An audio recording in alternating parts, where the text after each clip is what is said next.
All right. So now remember, you're mic'd also. Yes. Is your mic pointing up to your? Yeah, I gotta make sure. Oh, There we go. my bad. It didn't. No, know you're that good. was- It's all good. It's all good. We're talking about what's that mode? It's the mode where it's like everything is flat. Orthographic. Orthographic. Yeah. Thinking in terms of like this glitch and this whole idea of like if there's a God energy inside of each of us that's like the oneness of everything, and we're in the ego, which is the limitation of that experience, so that we can have something, like have a perspective. We're all doing good. You're doing okay. All right, and then you are right there. Okay, I'm just gonna. Should I do this a little bit? A little self-conscious, right? I just don't want to get lost. Okay. You know what? I'm going to take my shoes off, actually. Something about it being hallowed ground. Okay. All right. Okay. All right. 8:34. Okay. What if those two aren't as like hierarchical as I was thinking? You know, we have the idea of like God being up here and then we're down here. So, and when I say we're down here, I mean like the individual like ego container for that consciousness to come and experience itself. So, you and I have been having a conversation.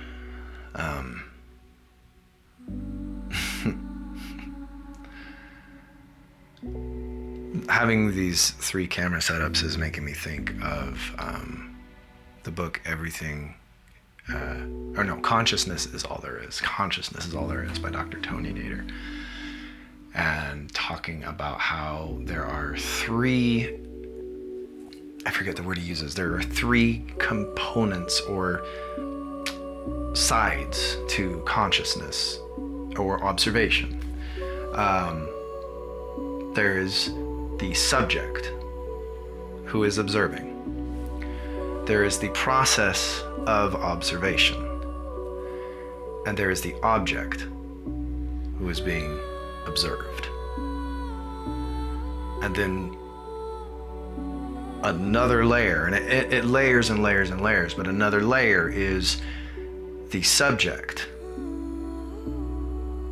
finding a process to make itself the object. It kind of feels like what we're doing here. The way that floor pops out, or everything, like, yeah, that's so interesting. So I use that, essentially I'm just switching that checkbox on and off, where I'd switch from this to like a flat, like, you know, like a 2D Mario game. The ego is like not wanting to fully look at itself because it judges itself. It wants to see itself as perfect, even though it's not. And so if it must be perfect, then obviously God must be perfect. So it can't see the fullness of everything because it can't see the fullness of itself. And like, what about, like, when you think about being used to being like everything, like, you know, all of consciousness, just everything. And then you get trapped into this like box, and you can't even remember who you are, and it's just like the craziness of it, and it's like I can't just make things happen. I can't just like whatever, you know. It's like it feels like I'm stuck. David Lynch said something that I love. He said, and I'm going to butcher it, but it was basically, it's like we have this false narrative about the tortured artist. The artist must be tortured to produce good work. And David Lynch was like, you know, can you imagine if some of these artists that were like super suicidal weren't? Right. Like, what they managed to produce in spite of their agony is a testament to their talent. If they had no agony, can you imagine what they would have done? Now, of course, you could go on the other side of that, because inside of everything, every concept cancels the other out. You could go on the other side of it and say, but it's the struggle that you need. Yes, but we need both. Yes, exactly. So I mean, yes, sure. yes, someone does need to experience the struggle of healing their mind, healing their body, getting education, pursuing something bigger than themselves, but also then the individual side of themselves, that something that's bigger than themselves is still just them. The world is not served any good by any more charismatic delusion that props up any sort of figurehead who has more importance, more relevance, more impact than any other person. Every instance of consciousness, and let's get outside of just the human race, every instance of consciousness, even this wall, has an element of consciousness because the material that is vibrating at the frequency of this wall, when we delve down deep enough, is placed here by excited particles from a field that is being observed. Thus it knows it is being observed, thus it takes this form. Now, with the complexity of awareness that this vessel has, there is a responsibility to observe and contribute to that which has a limited capacity for observance. And so often power has been misconstrued and distorted into something that is to be obtained and taken. We have such bad models for leadership right now. But that's not something to actually grieve. That's something to get excited about, because right now the world is being held up a mirror unto itself.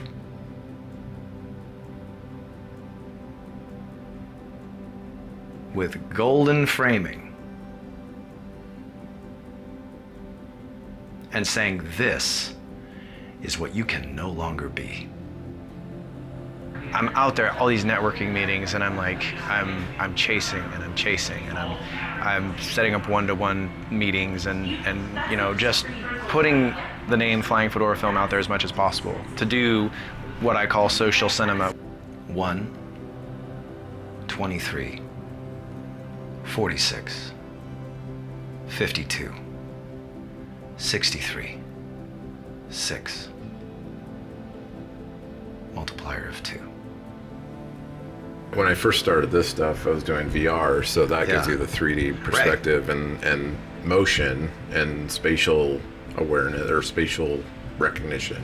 Yeah. So it's a different, it was interesting using the same techniques that we've always used for film. Yeah. But in like a 3D way, and how to, there's ways, there's, you know, tricks and stuff that get around different things that we can get away with on film, but not in 3D. So, like, what happens if you look behind you and it's, you can't do that in 2001: A Space Odyssey, but you can if you're watching in VR and there's something behind you. So you have to have that the full 3D. world, the full world generator. Yeah, and also a big one, and I had to learn tricks on how to do this with like training when I was building training stuff at my former job, is how do you direct attention for people that can look anywhere or do anything?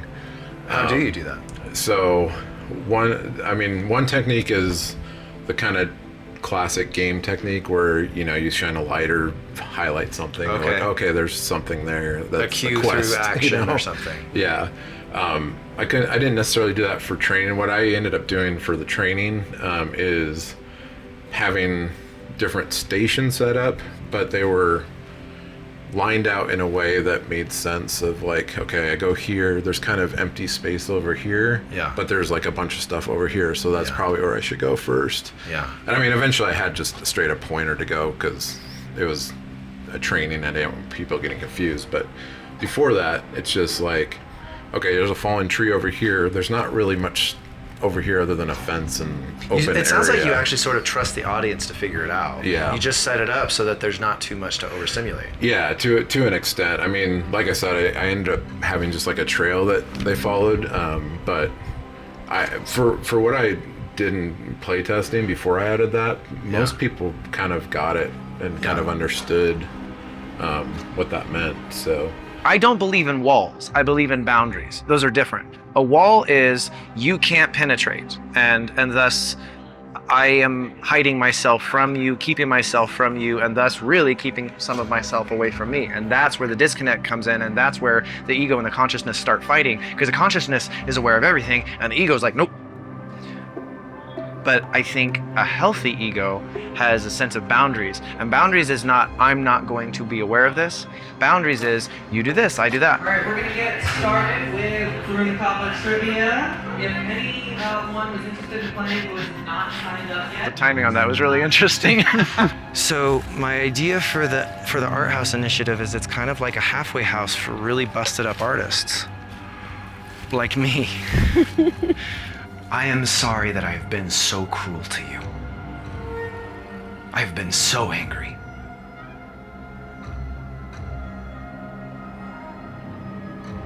I have placed consciousness on a pedestal. I have made God my idol instead of my friend.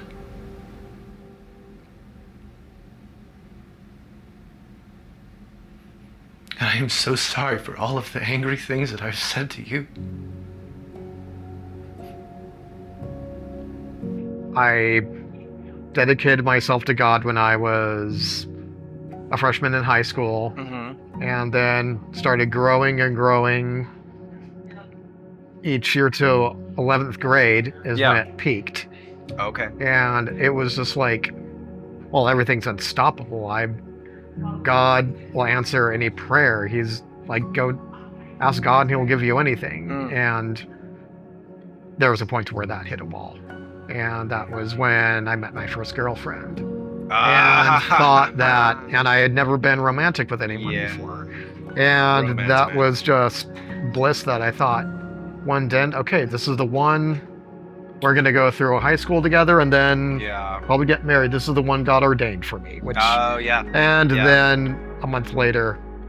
And then that was my whole idea of, oh, wait. Everything that I thought was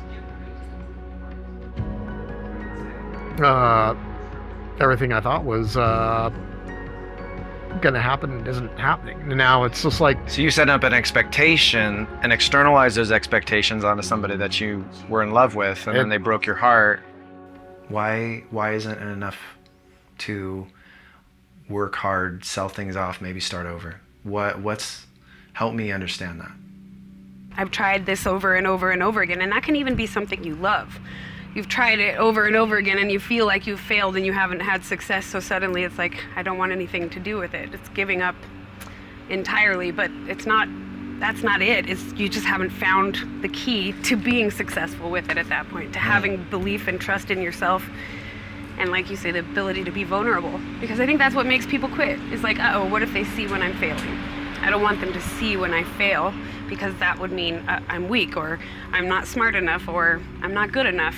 And that, I think, is a big one, is people are so afraid of not being good enough. But what's the measure, I guess? You know, what does it mean to be good enough? Is it a combination of all your failures and successes? Does it even matter? Like, if you feel good enough and you've done nothing, maybe that's okay too. But I don't know, I think it's fear. And we talked about that a lot earlier, of just people are so afraid of being who they actually are. And I mean, I experience it too. I'm like, maybe I am right now. I'm afraid, no. But yeah, I mean, this idea, I think, will be a small movement. Well, let me break it down. Let me break it down a little more. Yeah, I think it's gonna be good. Well, so okay. Give me. So I'm gonna ask you a question. You can still hold the camera. Oh, but, you want to ask me a question? Well, but Sorry. it's fine.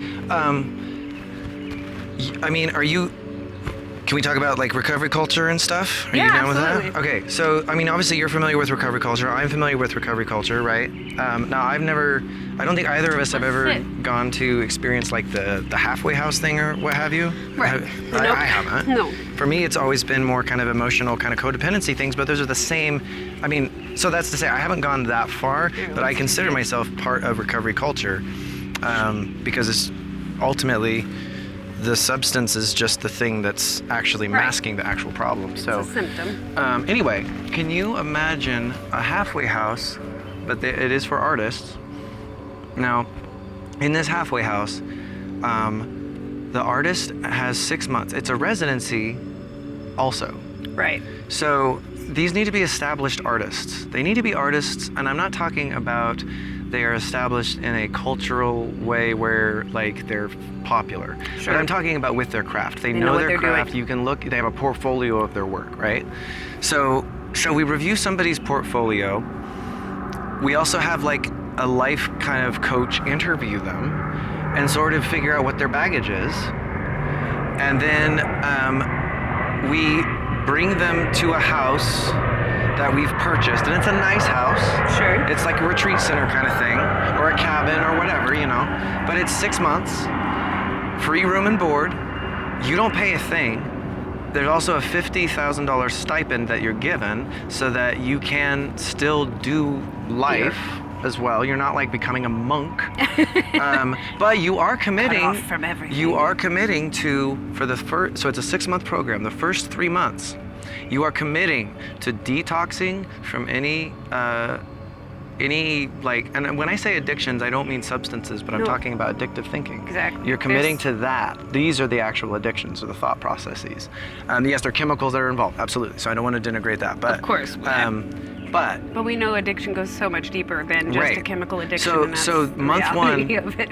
So month 1, you are detoxing from any breakups you haven't gotten over. You are detoxing from like anything that you are like holding on to. Now you know you can't do that in a month, but 30 days to just be in a space where all you're doing is learning meditation, going to EMDR therapy, like getting exposed to the concepts that then will carry into the next 2 months, which are the practice of it. Right. And you are committing to learn with an open mind and to practice these things, meditation, you know, specifically transcendental meditation,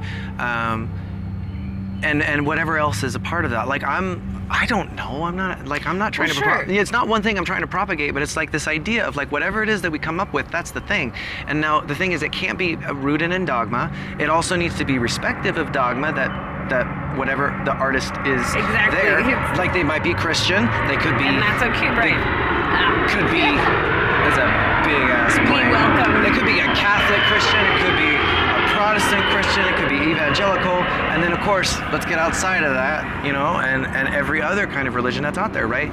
There needs to be a respect for whatever culture and dogma that person is coming from, but it is not about any one dogmatic thing. It is entirely humanistic. Right. If it is actually humanistic, it has space for religion, because religion is a human thing. Absolutely. So I it's mean, like you're not going, oh, we're making something new that's going to overwrite everything. No, it's just taking the person and saying it doesn't matter where you are.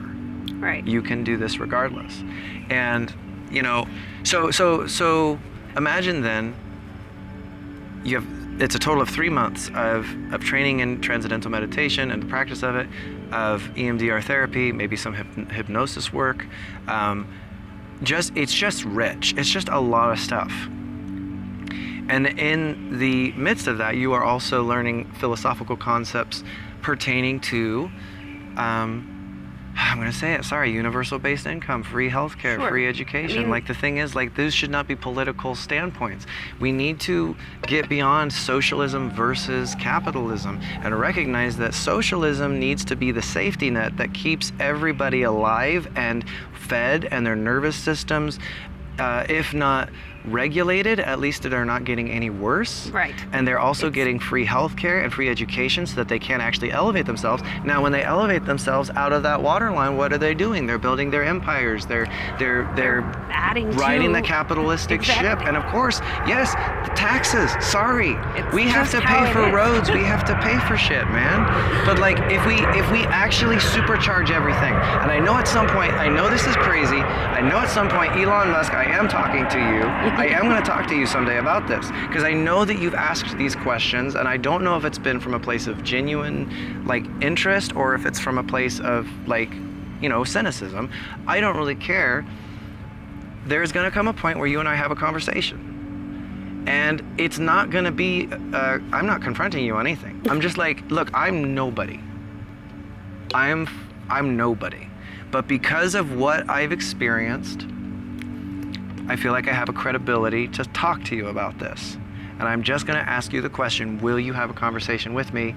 And will you just let it be two humans having a conversation? Two humans that have resource, because I am going to have resource at some point in some fashion. Two humans that have resource to go, what is the best way to look at a return on investment for a combined socialist and capitalist infrastructure where nobody is homeless, where nobody is punished for being human, and instead there is a drive towards the final frontier. Yeah. You know what I'm saying? I mean, it goes wherever you want it to go, because the thing is, if we are actually coming to a place of seeing the God energy inside of ourselves, then all of this material stuff, it doesn't make it meaningless. It just puts it in the proper order of things. First comes consciousness, then comes material, which is a response to the consciousness spark of those funny little particles that are always moving around until they're observed in one spot. That's just multiple universes picking their frequency of what's going to show up. So the thing is, we can hop. We can hop. And it really doesn't matter what you believe. Because this isn't about belief, this is about presence. And this is about actually doing the thing where we heal all of the generational trauma in a single go of it. Across America with mega jackpots, it's Mega Millions. Good evening, I'm Carol Blackman. It's Tuesday, July 7th, and tonight's Mega Millions jackpot is an estimated annuitized $576 million. Under the jackpot, all you have to do is scratch off 5 white balls plus the gold mega balls, so get out your tickets. Good luck. Your first number is 35. That's followed by 36. Then we have 2. Up next is 31, and our final white ball is 63, and our gold mega ball is 12. Your winning numbers again are 35, 36, 2, 31, 63, and the gold mega ball is 12. Now, if no one matches all 6 numbers, Friday's jackpot could be $604 million. Good luck.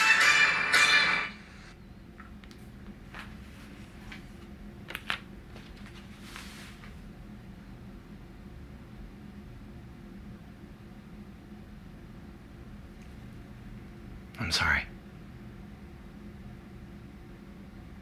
Don't be. We're just getting started.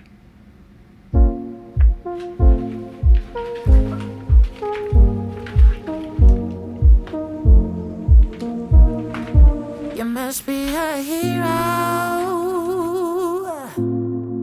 You must be a Superman. 'Cause every time I see you, I can feel the rain. You must be a hero. You must be that kind of man who can make me realize my dreams deep inside. And every time I see you, I can feel the pain.